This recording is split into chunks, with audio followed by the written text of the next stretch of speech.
Hello, Brubs. We're back with The Madness of Mary Lincoln by Jason Emerson, a 2007 book. Obviously, about the insanity trial of Mary Todd Lincoln. Chapter 8, A Deeply Wronged Woman. And when we left off, we were at that is until they found her gun. Mary had a gun. Mary Lincoln had a gun. It was a great cliffhanger. Chapter 8, A Deeply Wronged Woman. Mary Lincoln was a woman who knew how to hold a grudge, or as one historian aptly characterized her, she was always a good hater. Her treatment and criticism during the White House years of her sister Ann Todd Smith and social rivals Frances Seward and Kate Chase are but a few well-known examples of her rancor. By the beginning of 1876, Mary's animosity was focused fully and solely on Robert for his unforgivable act of having her declared insane and everything concomitant to it.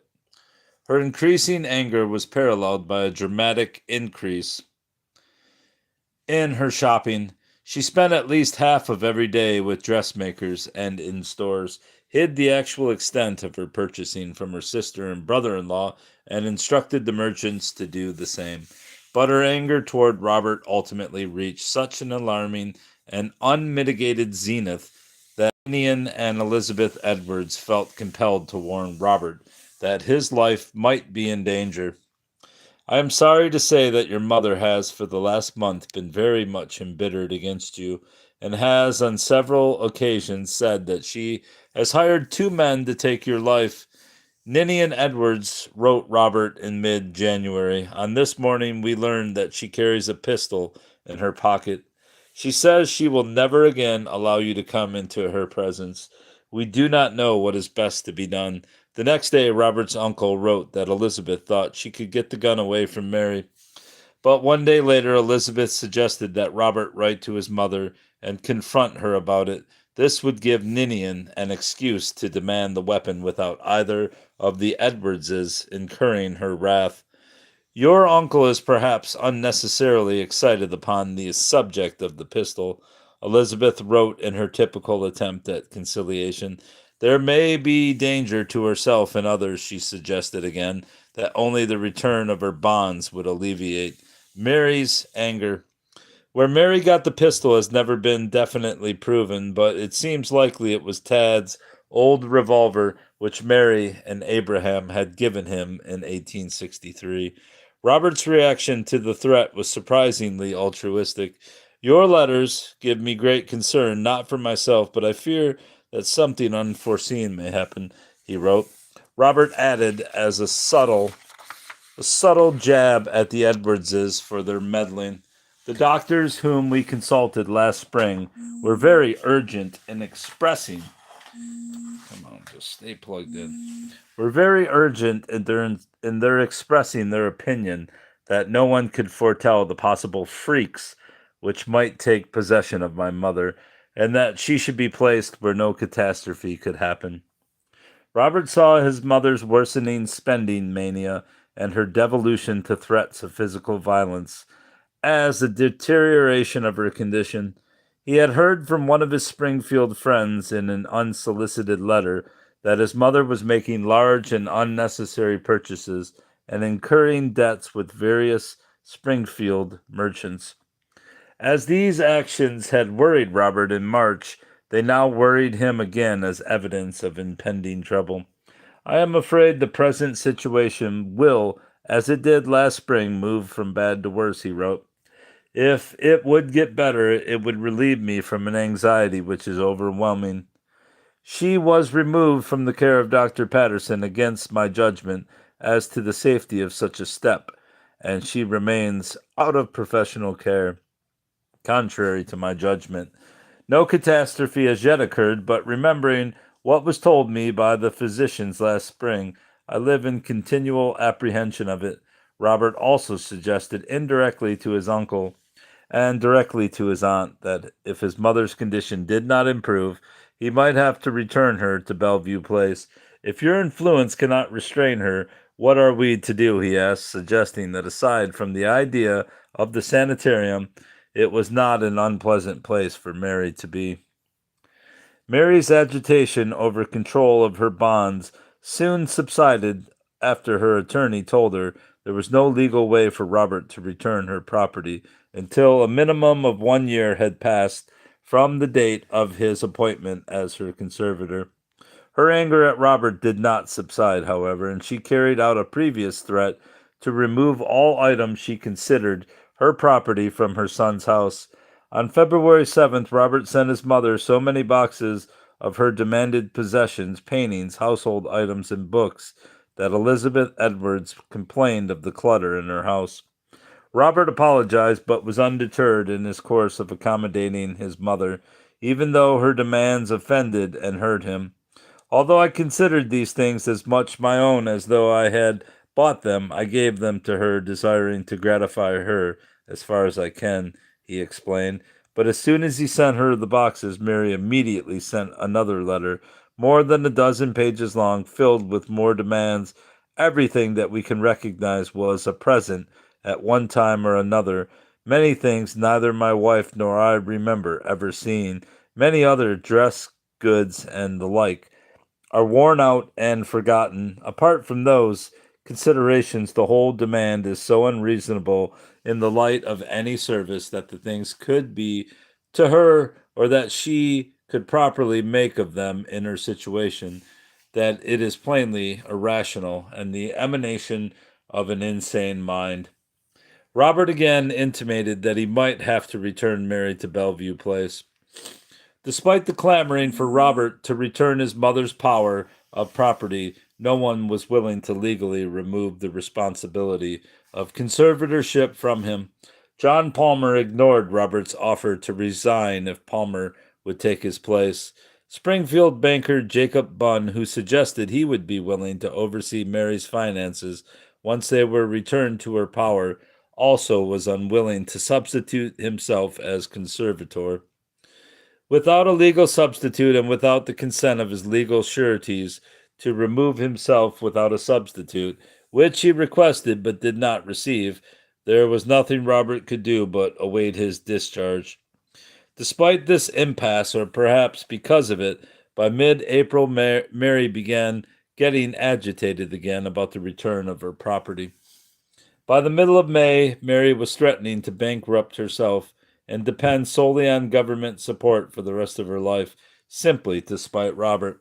I should hardly think her as sound in mind as you do, Robert Riley commented to his aunt, as the sane way of punishing me for trying to take care of her would be to make a will and give me nothing. Robert used the news to point out again that if his mother was so exasperated at him, it would be absurd for him to return financial powers to her, as she could simply spend all her money and then call him and his sureties to account for double the value of her property. No scandal or trouble will be avoided by my doing or not doing anything, Robert concluded. Plenty of it will probably come, and I can only hope that my aunts, who now have charge of her, will have less trouble on that score than I have had for many years. Robert remained convinced that his mother was mentally ill, and he seems to have been entirely unconvinced about the propriety of restoring her rights to her at the end of the first year of conservatorship. His letters make it clear that he feared the worst if she were allowed to travel and spend money as she wished. Once again, he wrote to David Davis for advice. I am satisfied that you had better consent to the discharge of your mother at the end of the year, Davis replied, suggesting that even if she squandered all her money, she would still have her $3,000 yearly pension to live on. I have, after mature reflection, come to the conclusion that it is better for your happiness to give a free consent to the removal of all restraint on her person or property and trust to the chances of time. I agree. On June 15th, 1876, at 2 p.m., Robert Lincoln, as his mother's conservator, Leonard Swett as Robert's attorney, Ninian Edwards as a witness on her sister-in-law's behalf. The county court judge, the court clerk, and a jury attended an unpublicized hearing at the Cook County Courthouse to declare Mary Lincoln a fit person to control her property. This was not a trial to declare her sane, as it has subsequently come to be misinterpreted. It was a hearing to remove her conservator and to restore her rights and property. It was a simple affair that consisted only of the testimony of Ninian Edwards, only of Mary's submitted petition asking for the discharge of her conservator, the testimony of Ninian Edwards as to Mary's fitness for this discharge, the consent of Robert for his removal as conservator, and his accounting of her estate. As was typical of Robert's private nature, he asked the judge, court clerk, and Ninian Edwards to keep the hearing a secret to prevent a large crowd of loafers who would be on hand expecting some sensation. According to reports by the Chicago Tribune and Chicago Times, the hearing took less time than the actual impaneling of the 12-member jury. Ninian Edwards read Mary's petition stating that she was the proper person to have the care and management of her own estate. Swett then told the judge that Mary's friends, meaning Robert, long had been anxious to restore her rights and property to her, but could not because the legal statute forbade it. This was a clever move to put Robert's benevolence into the public record, and was clearly a preemptive action against any later unseemly accusations by the embittered Mary. Edwards gave brief testimony to his sister-in-law's condition, saying she had been in his home for 9 or 10 months, and her friends all think she is a proper person to take charge of her own affairs. Robert then waived process, which allowed for his immediate discharge as conservator, rather than imposing the usual 10-day wait. The jury, composed of no distinguished Chicago citizens, unlike its 1875 predecessor, deliberated just long enough to attach their respective signatures to a verdict. It declared Mary Lincoln restored to reason and capable to manage and control her own estate. Robert presented to the court his official accounting of his mother's estate. Robert presented to the court his official accounting of his mother's estate, which totaled $81,390 $81,390.35 in cash, stocks and bonds, and personal possessions, an increase of nearly $8,000 under his stewardship. At the end of the trial, Ninia Edwards immediately sent Mary a telegram about her bonds, stating, "All right, we will send them." Thus ended the second trial of Mary Lincoln. Robert Lincoln was not a flawless man, but throughout the entire 15-month period of Mary's institutionalization episode, he acted with concern, compassion, and benevolence toward his mother, and its finale only strengthens that conclusion. Robert agreed to the second trial even though he considered his mother still mentally ill. He waived the 10-day notice period because he knew his mother was impatient for the verdict. He increased his mother's estate by $8,000, and he refused his entitled compensation as conservator. And yet, the notion held by subsequent historians that Robert Lincoln sought his mother's commitment out of malice and greed somehow persists. But why did Robert and Swett allow the jury to declare Mary restored to reason when they clearly did not believe that she was, and that it was not what the jury was impaneled to decide? Unfortunately, the county court records offer no explanation. Two insanity case historians have astutely observed that Robert's notice of waiver was labeled in the matter of Mary Lincoln to be declared to be a proper person to have the charge of her property, while Ninian Edwards' affidavit, handwritten by the court clerk, was labeled in the matter of the restoration to reason of Mary Lincoln. The Illinois lunacy statute stated that only a person who was declared restored to reason could have his property restored to him. The Illinois Supreme Court had ruled in 1872 that the statute voided all contracts made by persons declared insane. These 2 points of law make clear that Mary's property could not be restored until she was declared sane. Therefore, a logical conclusion as to Mary's case would be that the court clerk who drew up the verdict and presumably understood the law was the one who included the phrase restored to reason. Of course, this does not answer the question of why Robert or Sweat did not object.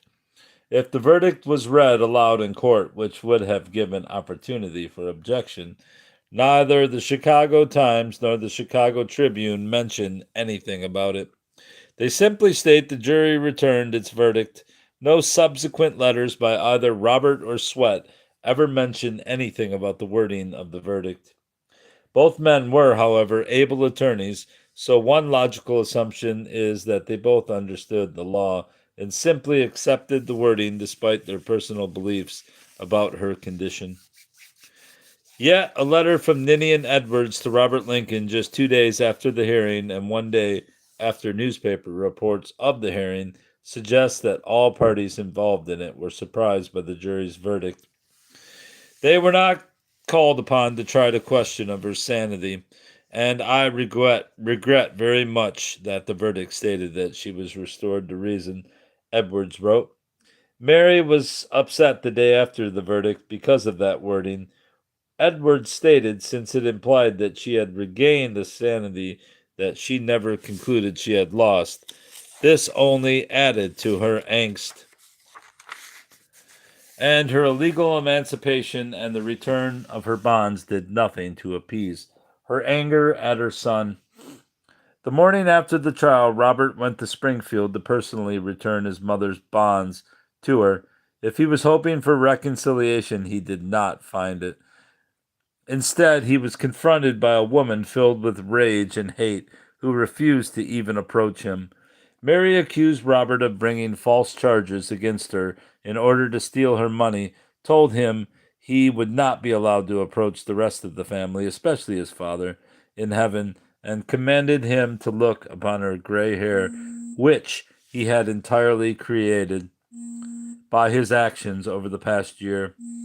When I look into his face at a slight distance, you may be sure I saw the reluctance with which he yielded up what he so ignominiously fought for. My poor pittance, as the world goes, so far as wealth is concerned, a widow's mite, my bonds. Prayers will scarcely avail in his case, I think, she wrote to Myra Bradwell. Her vituperation did not end there. 3 days later, she wrote Robert a letter that has become legendary in Lincoln lore, a vicious, hurtful letter to which she again denounced her son as a treacherous thief and demanded return of all her property in his possession, specifically enumerating laces, jewelry, engravings, and books. I am now in constant receipt of letters from my friends denouncing you in the bitterest terms. 6 letters from prominent, respectable Chicago people such as you do not associate with. 2 prominent clergymen have written me since I saw you and mentioned in their letters that they think it advisable to offer up prayers for you in church on account of your wickedness against me and high heaven. In reference to Chicago, you have the enemies, and I have chanced to have the friends there.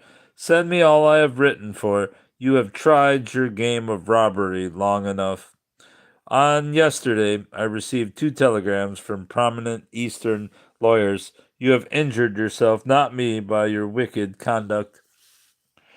Mary stated that she and 2 attorneys had drawn up a list of all her property that Robert had stolen, and said it would be published in the newspapers in a few days. This letter has long fueled salacious speculation that Mary's lost insanity letters contained still more denunciation of Robert, vindictive revelations of his secrets, and perhaps even evidence that the entire trial and episode insanity episode was the kangaroo court, some historians have claimed. This is partly true. Despite the 10-month abeyance in communication, Myra Bradwell had not forgotten the friend she worked so hard to free from the sanitarium. She ran a notice of the hearing restoring Mary Lincoln's rights and property in the Chicago Legal News. She also wrote Mary a letter immediately after the June 15 hearing. Mary's reply, found amid the lost insanity letters, is shocking in its intensity and vitriol against Robert. It was written on June 18, 1876, one day before Mary's famous letter to Robert. It not only presaged but also elaborated on many of the sentiments in that letter.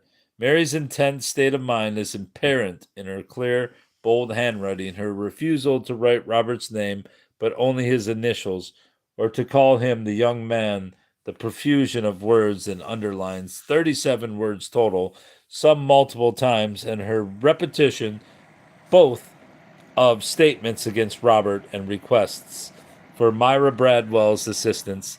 The most villainous plot has come to a close, Mary wrote. God is just. Retribution must follow those who act wickedly in this life. Besides relating her confrontation of Robert, Mary's letters to Myra Bradwell also sought vengeance. I have, my dear friend, a very great favor to ask of yourself. Your good husband and the gentleman who called with you at B, the city editor of the Times, Frank B. Wilkie, if I were to tell you three all the utterances of this man, RTL, you would not refrain from writing the latter person up without a day's delay. Your pen is sharp, so is Judge Bradwell, so is the editor's. Just named, of course, you would not wish your names to appear. But you will not fail me, I am sure. Now is the time. Have justice rendered me, my dearly loved friend. See the city editor of the Times before the close of the day when you receive this letter. I have been a deeply wronged woman by one for whom I would have poured out my life's blood. RTL's imprecations against you all have been very great, only on account of your being my true friends. Do not allow a day to pass before this writing is done and forwarded in every direction. Let not his wickedness triumph. Hello, bros. The Times never published an article about Robert. Mary's denunciations, however, did not go unnoticed or unanswered. For the ensuing 2 weeks, Mary and Robert fought a war of words and accusations, using Ninian Edwards and Leonard Swett as proxies. The subject still was Mary's property. Her bonds had been returned to her, but she was demanding the return of everything she considered her property in Robert's house. This included every present she ever gave Robert and his wife, which Mary was now claiming they had stolen from her. Robert had acquiesced to his mother's irrational demands for objects over the previous year, but by June 1876, his magnanimity was at an end. There's the letter. First 4 pages of Mary Lincoln's June 18th, 1876 letter seeking revenge against her son Robert for her commitment.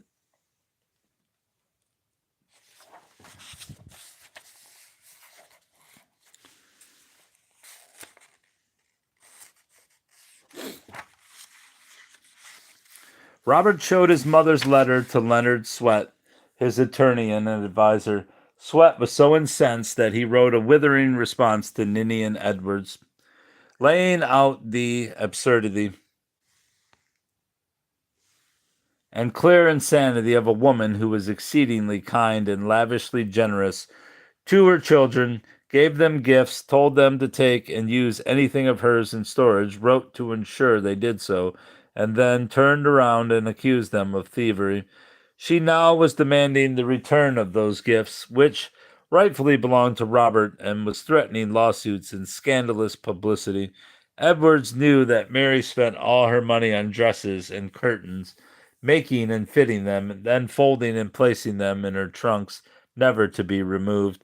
This was fine as long as the widow had enough money to live on during her life, especially as Robert was unconcerned about receiving any inheritance. But now, after 10 years of enduring his mother's vicissitudes, bearing the terrible burden of his mother's approaching insanity, acting only when 7 physicians warned him of the danger of Mary jumping out of her window every week, returning her bonds and other items that, in Sweat's opinion, he should not have returned, and doing all that was necessary for his mother's health and safety, I say, with such a son and such a mother, shall we, friends of the family, permit her to go about with a pistol, avowing her purpose to shoot him, or shall we permit her her to break him down and ruin him by harassing and annoying him? Sweat wrote. Sweat would not tolerate Mary's threats after all Robert had done and sacrificed for her, and he concluded his letter with a threat of his own. If Mary tried to ruin Robert, I shall, as a citizen, irrespective of Robert or anyone, have her confined as an insane person, whatever may be the clamor or consequences.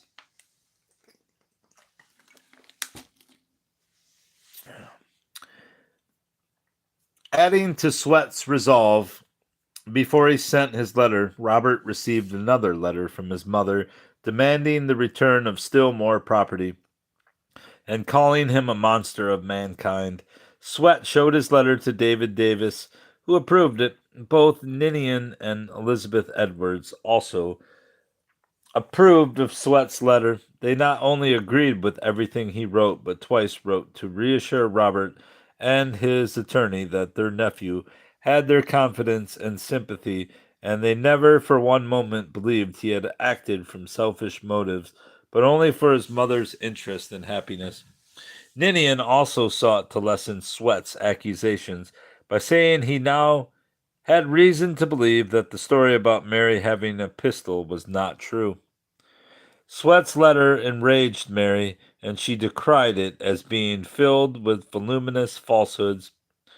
The attorney's threat worked, however, for Mary promised to both the Edwardses that she would neither bring suit against Robert nor make any attacks on him.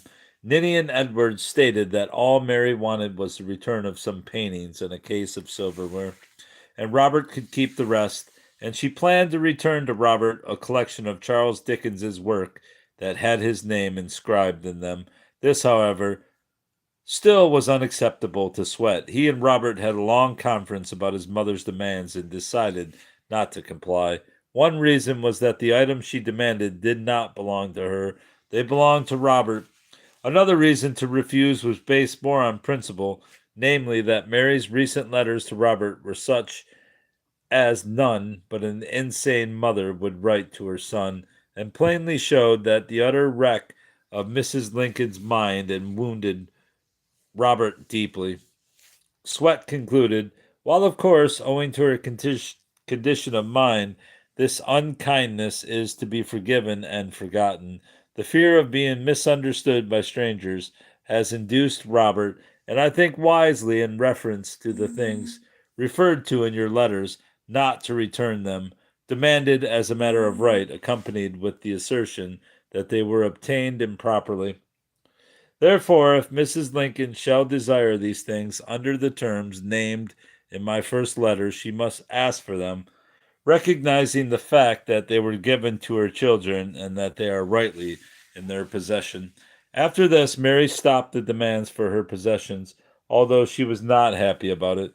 The entire debate was a weak invention of the enemy, united with villainous falsehood, she wrote to Myra Bradwell. That Sweat should become so debased as to try and drag down to his own debased standard the son of the noblest, most honest man who ever lived.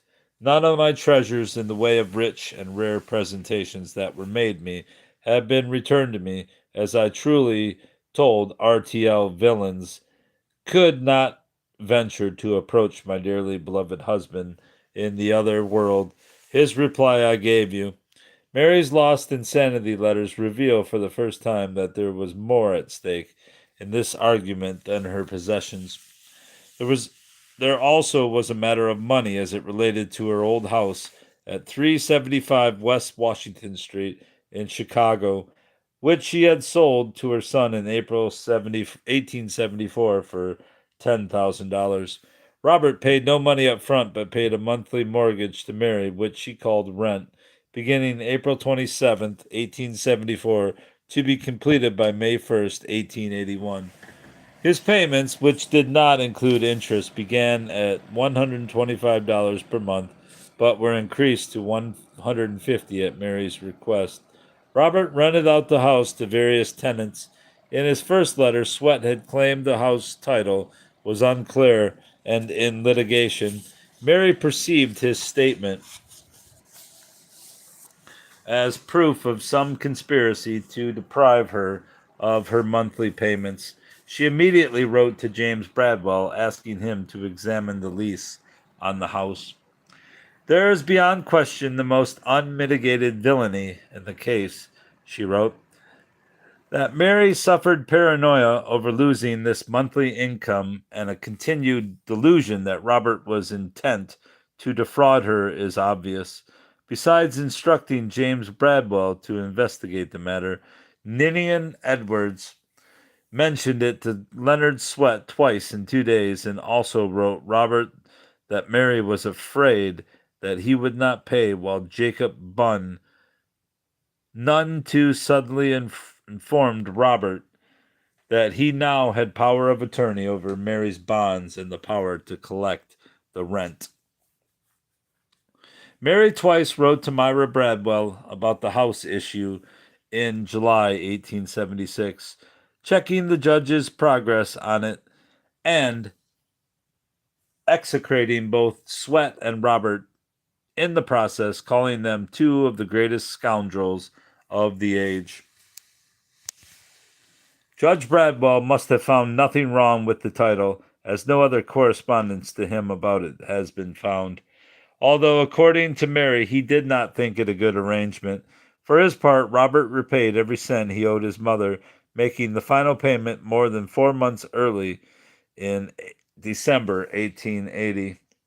In addition to her financial paranoia, Mary's fear of abandonment, which was so prevalent in her letters to Myra Bradwell while in Bellevue Place, also resurfaced during this time. I have received no letter from you. Am I forgotten? She asked on July 7. Then, after receiving a response 1 week later, Mary chastised, "Write, and do not act quite so mean by your silence." With the conclusion of her institutionalization episode, Mary Lincoln was free to live where and how she wanted.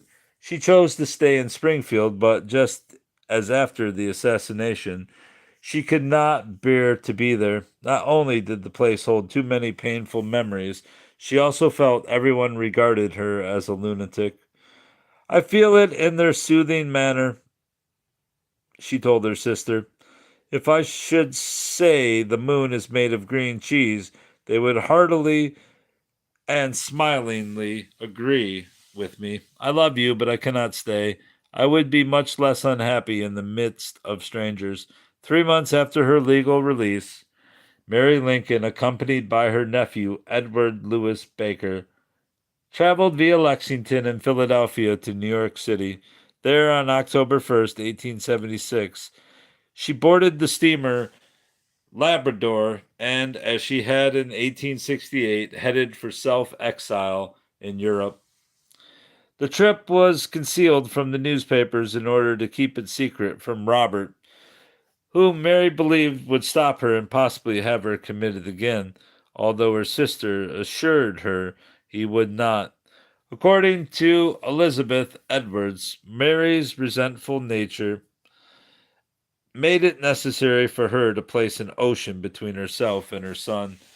I go I go in exile and alone," Mary dramatically exclaimed as she left the Edwards' home. Elizabeth predicted Mary would weary of isolation and return soon. In fact, it was 4 years before Mary returned to America, and 5 years before she forgave Robert for having her committed. Mary's time in Europe has been shrouded in darkness due to the lack of any of her personal correspondence during those years. With the discovery of Mary's lost insanity letters, however, her life in Europe can be illuminated. And that's the end of chapter 8. Thankfully, because I'm tired as hell and I need to go to bed. How long's the next chapter? 15 pages, but with photos, about 12. All right, that's all. Chapter 9 awaits next time. Goodbye, bruv.